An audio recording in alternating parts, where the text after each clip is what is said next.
ಇನ್ನು ಹೊನ್ನಾಳಿಯಲ್ಲಿ ನೋಡಿದ್ರೆ ಈಗ ಮೈಸೂರಿನಲ್ಲಿ ಕಾಂಗ್ರೆಸ್ ವರ್ಸಸ್ ಬಿಜೆಪಿ ಜಟಾಪಟಿ ಜೋರಾಗಿದೆ. ನೀಟ್ ಪ್ರಶ್ನೆ ಪತ್ರಿಕೆ ಸೋರಿಕೆ ಪ್ರಕರಣದ ಬಗ್ಗೆ ಎನ್ಎಸ್ಯುಐ ಜಾಗೃತಿ. ಮೈಸೂರಿನ ಜೂನಿಯರ್ ಮಹಾರಾಣಿ ಕಾಲೇಜಿನಲ್ಲಿ ಧರಣಿ.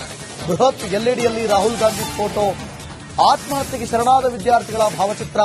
ಸ್ಥಳಕ್ಕೆ ಬಿಜೆಪಿ ವಕ್ತಾರ ಮೋಹನ್ ಕಾರ್ಯಕರ್ತರು ಆಗಮಿಸಿದ್ದಾರೆ. ಶಾಸಕ ಹರೀಶ್ ಗೌಡ ಹಾಗೂ ಪ್ರಾಂಶುಪಾಲರ ಜೊತೆ ವಾಗ್ವಾದ ಕೂಡ ನಡೆಯಿತು.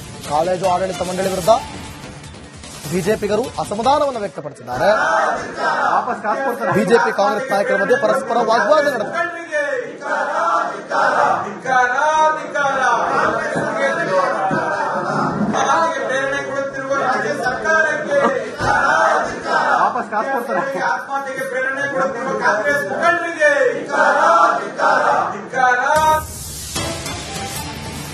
ನೀಟ್ ಪ್ರಶ್ನೆ ಪತ್ರಿಕೆ ಸೋರಿಕೆ ವಿರುದ್ಧ ಪ್ರತಿಭಟನೆಗಳು ಆಗ್ತಾ ಇವೆ. ಕಾಲೇಜು ಪ್ರಾಂಶುಪಾಲ ಸೋಮಣ್ಣ ಪ್ರತಿಕ್ರಿಯೆ ಕೊಟ್ಟಿದ್ದಾರೆ.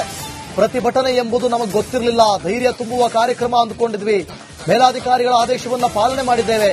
ರಾಹುಲ್ ಗಾಂಧಿ ಫೋಟೋ ತೆರವು ಮಾಡಿಸಿದ್ದೇವೆ. ಕಾಲೇಜು ಪ್ರಾಂಶುಪಾಲ ಸೋಮಣ್ಣ ಹೇಳಿಕೆಯನ್ನ ಕೊಟ್ಟಿದ್ದಾರೆ. ನೋಡೋಣ.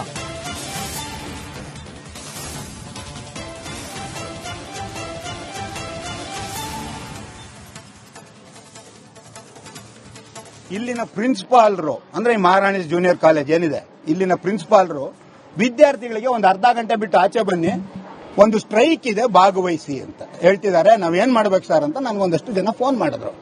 ಇದು ತಪ್ಪು. ವಿದ್ಯಾರ್ಥಿಗಳು ನೀವು ವಾಲಂಟಿಯರ್ ಆಗಿ ಬಂದು ಆಚೆ ಕಡೆ ಸ್ಟ್ರೈಕ್ ಮಾಡಿದ್ರೆ ಅದಕ್ಕೆ ಅಭ್ಯಂತರ ಎಲ್ಲ ನಿಮ್ಮ ಹಕ್ಕದು. ಅದು ಕಾಲೇಜ್ನಲ್ಲಿ ಪ್ರಿನ್ಸಿಪಾಲೇ ಸೇರಿಸ್ತಾರೆ ಅಂದ್ರೆ ಹೆಂಗೆ? ನಾನು ಅದಕ್ಕೆ ಈ ತಕ್ಷಣ ಪ್ರಿನ್ಸಿಪಾಲರ ನಂಬರ್ ಇಲ್ಲದೆ ಇದ್ದರಿಂದ ಈ ಮೈಸೂರು ವಿಭಾಗದ ಪಿಯು ಉಪನಿರ್ದೇಶಕಿ ಯಾರಿದ್ದಾರೆ ನಾಗಮ್ಮ, ಅವರಿಗೆ 5 ಫೋನ್ ಮಾಡಿದೆ, 4 ಫೋನ್ ಎತ್ತಲಿಲ್ಲ. ಅವರು 5ನೇ ಫೋನ್ ರಿಸೀವ್ ಮಾಡಿದ್ರು. ಏನ್ ಮೇಡಮ್ ನಿಮ್ ಪ್ರಿನ್ಸಿಪಾಲ್ರನ್ನ ಏನಕ್ಕೆ ಇಟ್ಕೊಂಡಿದ್ರೆ, ಪಾಠ ಮಾಡ್ಸಕ್ಕೆ ಇಟ್ಕೊಂಡಿದ್ರೆ, ಸ್ಟ್ರೈಕ್ ಮಾಡ್ಸಕ್ಕೆ ಇಟ್ಕೊಂಡಿದ್ರೆ ಅಂತ ಕೇಳಿದೆ. ಸಾಕು ಸರ್ ಅಂದ್ರು, ಈ ತರ ನಡೀತಾ ಇದೆ, ನಿಮ್ಮ ಆಫೀಸು ಅಲ್ಲೇ ಇದೆ ಪಕ್ಕದ ಬಿಲ್ಡಿಂಗ್ ನಲ್ಲಿ, ನಿಮ್ ಗಮನಕ್ಕೆ ಬಂದಿಲ್ಲ.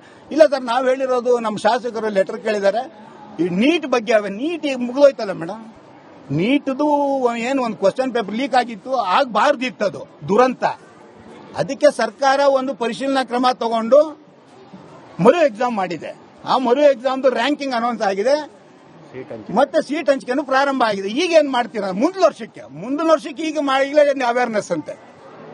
ಆದ್ರೆ ನಾನು ಇಲ್ಲಿ ಸ್ಟೂಡೆಂಟ್ ವಾಯ್ಸ್ ಅಂತ ಅನ್ನೋದೊಂದು ಕಾರ್ಯಕ್ರಮವನ್ನ ನಮ್ಮ ಏನು ವಿದ್ಯಾರ್ಥಿ ಸಂಘಟನೆಯಿಂದ ನಾವು ಹಮ್ಮಿಕೊಂಡಿದ್ವಿ, NSUI ಇಂದ. ಅದು ಏನು ಎಂಟ್ರೆನ್ಸ್ ಎಕ್ಸಾಮ್ ವಿಚಾರಗಳಲ್ಲಿ ಮಕ್ಕಳುಗಳು ಯಾವುದೇ ತರವಾದ್ದು ಪ್ಯಾನಿಕ್ ಆಗಬಾರ್ದು ಮತ್ತೆ ಗಾಬರಿ ಆಗಬಾರ್ದು. ಎಂಟ್ರೆನ್ಸ್ ಎಕ್ಸಾಮ್ ಈ ವರ್ಷ ಏನು ಎಂಟ್ರೆನ್ಸ್ ಎಕ್ಸಾಮ್ ನಡೆದಿತ್ತು, ಆ ಎಂಟ್ರೆನ್ಸ್ ಎಕ್ಸಾಮ್ನಲ್ಲಿ ನಡೆದಂತ ಪೇಪರ್ ಲೀಕೇಜ್ ಇರ್ಬೋದು, ಮತ್ತೆ ಆ ವ್ಯವಹಾರಗಳು ಏನೇನು ನಡೆದಿತ್ತು, ಅದರಿಂದ ಮಕ್ಕಳುಗಳು ಸುಮಾರು ಜನ ಸೂಸೈಡ್ ಮಾಡ್ಕೊಂಡು ಸತ್ತಿದ್ದಂಥದ್ದನ್ನ ನಾವೆಲ್ಲ ಕಣ್ಣಾರ ನೋಡಿರುವಂಥದ್ದು.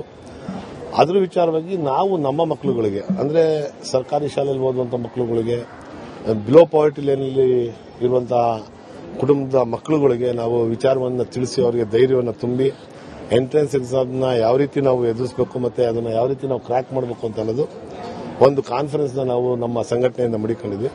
ಅದ್ರ ವಿಚಾರವಾಗಿ ನಾವು